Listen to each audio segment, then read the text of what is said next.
tämmönen pyöräprojekti. Otetaan eturengas eka irti. Osti siis 7 € tämmösen pyörän. Nämä osat otetaan pois. Tässä tulee vissiin siis 5 osaa, en oo varma.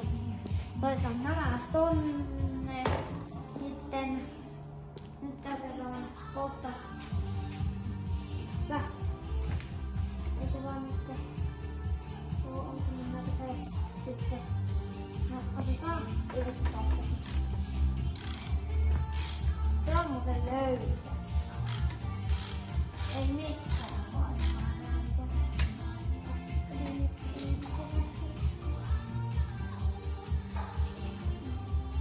Miten se on laittanut?